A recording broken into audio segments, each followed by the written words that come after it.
Welcome one more day to space in Armonía. In this video, I would like to address the undeniable connection between what is usually known as the autistic experience or experiences within the autistic spectrum and the characteristics of the so-called highly sensitive people. Because even though psychologists make a distinction between both, there are many commonalities. I've been realizing that there are many shared positive traits as well as some disorders which are present in both.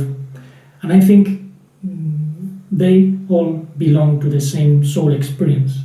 Souls that are growing, that are trying to express themselves in this world or simply being unable to express themselves and therefore suffer certain traumas. Even traumas can cause many disorders, including many of the disorders within the autistic spectrum. And this is a very important question because today there is a tendency to classify, to label people, when I don't think people are labels.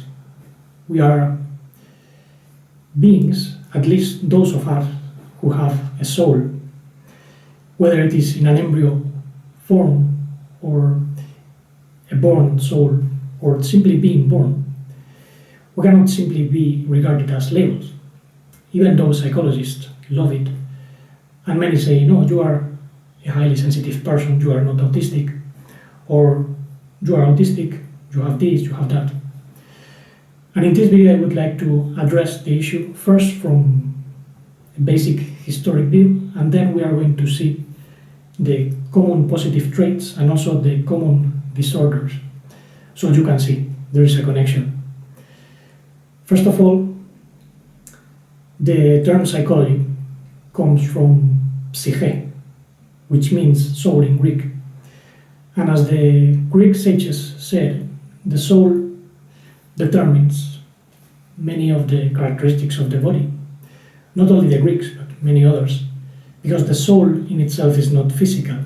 It can be substantial or material in a certain sense, but not in the physical sense. So many of the characteristics of autism or highly sensitive people cannot come from biology, as psychologists and psychiatrists think.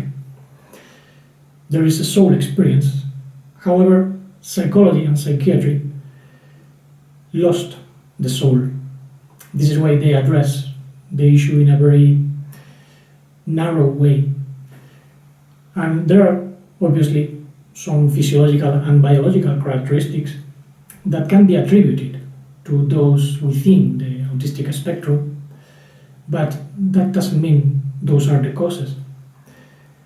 In the same way, highly sensitive people have a certain brain. Both autistic people and highly sensitive people would be included within the neurodiversity. But within neurodiversity, psychologists also place those with Alzheimer, Parkinson, other pathologies, even with other neurological configurations which are not understood. And neurodiversity is a broad term to refer to those new or different ways of perception. And I think it's okay. Some people are born with a different brain, but this doesn't mean this is because of the brain or the genes. It's because of the soul, the traumas of the soul, the characteristics of the soul experience. Now, the expression highly sensitive person was coined in the 90s by Elaine Aron to differentiate those people from the autistic community. And I think it was because she thought autism falls within a certain scope of pathology and there is a lot of stigmatization. So when you are called autistic in this society is more or less to be called retarded, something which is nonsensical, because the autistic spectrum is very broad, and as I said, in this society. there is mentally disability all over, and many of the so-called autistic people are incredibly clever, even more clever than those regarded as neurotypical. But because of this stigma, social stigma, psychologists now say, well, there are highly sensitive people who are not autistic. And it's very interesting to see as well that the term autism had very different meanings throughout history.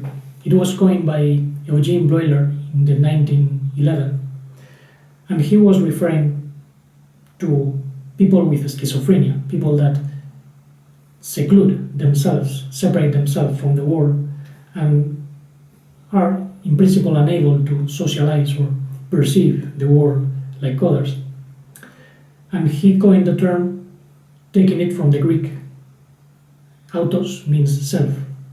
But later on, autism was applied for a more specific range of investigation, and Dr. Zukareva from Russia began to use the term in reference to people that share more or less the characteristics that today are attributed to autistic people. And later on, Hans Asperger was the one that realized there is a separate group of people that many would call autistic, but are incredibly able to adapt themselves because they have higher mental abilities.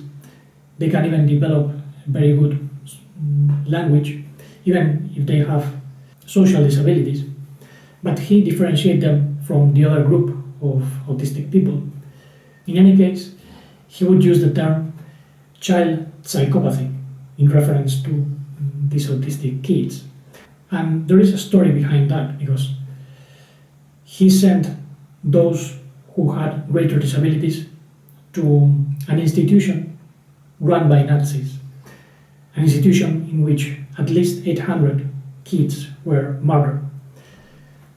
So he was obviously the pioneer in a certain scope of research, but later on his surname Asperger was used in reference to that type of highly functioning autistic people, as they are called.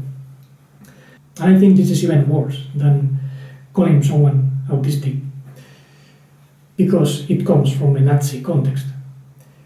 Now, there were other researchers, such as Leo Kanner, more or less in the same age. Other researchers added more information, some of which was not accurate. And it was in the 80s when Lorna Wynne coined the expression autistic spectrum, which is not a sort of ladder. Many people can fit within that spectrum, having different characteristics. But she also used the term Asperger syndrome in reference to these people that have more mental abilities, and she would place them within the autistic spectrum. And what I've been noticing is that many of those people have exactly the same characteristics as the highly sensitive persons. So are they the same or not? My sister have been explaining to me how highly sensitive people feel, because she knows a person that has certain disorders because of that. I know a psychologist who is precisely studying with me in the course Harmony Therapy. I was speaking with her the other day in the video I recorded in Spanish, and she said that she fits with that category of highly sensitive person, even though she also did the test of Asperger and she tested positive, just as myself and some others. And this got our attention. So we are exploring this issue together, and we are arriving to many interesting conclusions. So let's now explore the commonalities of highly sensitive people and the so-called autistic people. See if you can be placed within some of those experiences, and we are going to start with the positive ones. In another video, I will explore the disorders that are shared by both. Now, as I said, the expression highly sensitive person was coined by Elaine Aron in the 90s, and she described it with the acronym DOES, D-O-E-S, which stands for Deep Processing, Mental Processing, Overstimulation, Empathic Emotional Response, and Sensitivity. And within these characteristics, many even place those with high spiritual capacities. This is why many distinguish between highly sensitive people and autistic people, but the problem is that many autistic people have spiritual capacities. I would say most of them. Actually, there are spiritual traumas that can cause some disorder. In any case, let's start with the first characteristic, deep processing. Obviously, highly sensitive people have a very deep way of processing with their mind. They are good in pattern recognition, but so are autistic people. Even those who are regarded as more autistic. Actually, a very typical stereotype is Raymond from the movie with Tom Cruise and Dustin Hoffman, which plays the role of Raymond, and he is able to count sticks in the ground when they fell. And this can be one characteristic, obviously, of autistic people, but there are many others. And this deep processing can sometimes lead to an overload, an overthinking. And this would be for the disorders. So let's keep focusing on the positive. We also have intuition. The highly sensitive person is very intuitive, but so are many autistic people. And I would say that those who are more feminine oriented in the way they perceive are more intuitive, whereas those who are more masculine are more analytical, hyperlogical. This would be the case of many Asperger. That's precisely the characteristic of that so-called syndrome. It's a hyperlogical mind, which overanalyzes everything. But not all Asperger people are like that. Some are more sensitive in the sense that they are overwhelmed by sensory experience. Now, the second characteristic is overstimulation. Highly sensitive people tend to be overwhelmed by sensory processing, and they sometimes seek for sensory perceptions, whether it is by listening to music, going for a walk in the mountains, swimming in the sea, and seeking for that experience. You can access that high overstimulation in many ways, even stimming.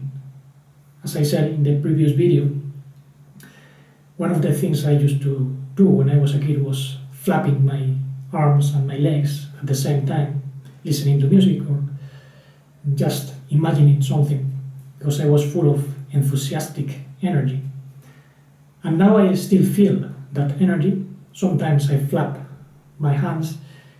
It's not as much as I used to do it, because I learned to channel the energy and use it for creative purposes, but this is still in me. Obviously, I regard myself as a highly sensitive person, but I share many traits with those within the so-called autistic spectrum. So I don't see many times the clear difference. And we also have to take into consideration that highly sensitive people have ways of stimming which are shared by autistic people. Not only flapping, but also pacing, walking from one side to the other of the room or wherever. Sometimes I walk a lot while I think about what I'm going to say in a video, especially when I'm in the mount or even at home. So the constant seeking for sensory experience or sensing deeper is a characteristic that sometimes can be well processed, and other times overstimulates the brain, and this can cause problems. The other characteristic is empathic emotional response. Well, highly sensitive people obviously are very empathic. They absorb everything around. Sometimes this is a problem because they can absorb negativity and they can feel bad, or they can be abused by narcissistic people because they feel the urge to help. When some people feel the urge to get over those who want to help, and they take advantage of what they regard as a weakness, when it's just an overload of love in their heart to help. And many people think autistic people are not empathic, something which is completely wrong. Many are incredibly empathic. I'm not referring to those who are experiencing such a mental and psychological disability that they cannot even feel the surroundings. Obviously, many are like that, but in general, I think autism is due to the overwhelming experience of the soul. So it's necessary to process information in a more harmonious way. So they need some form of harmonic therapy so they can process all the sensory experience, all the empathic feelings, so that they don't feel overwhelmed. Because empathy sometimes is so strong that they feel pain. Sometimes even neurotypical people can feel like that. And most of those of us who are highly sensitive feel overwhelmed by the suffering of the world, and sometimes it's so strong that we have to shut down. That's one of the reasons why an over-empathic feeling can lead to trauma. And the emotional response obviously is present in highly sensitive people, but many autistic people are also highly emotional. They express themselves even with music, with art in general, or even shouting, screaming. That's an emotional response. Then we have the last letter, S, from DAS, which stands for sensitivity. And here, many psychologists say, well, highly sensitive people are hypersensitive, whereas autistic people are hyposensitive. And this is not the case, because the problem with the autistic experience is that there is a sensory overload, there is high sensitivity, and sometimes this is what causes the pain. And autistic people can be incredibly sensitive. This is why they need to expand their soul. They need to be more themselves, I would say, so that they can express their sensitivity in a more harmonious way. And the same happens with highly sensitive people, which sometimes are experiencing exactly the same phenomena as autistic people, but they call it otherwise, because maybe they feel better. I don't know. I don't care if someone calls me highly sensitive, autistic, or whatever, because I know I'm not a human label. I am a spirit and a soul growing within a physical body. So that's my true experience, a soul experience. Autism, Asperger, highly sensitive are just human labels in reference to some forms of soul experience that are not understood within the scope of psychiatry and psychology, in science in general.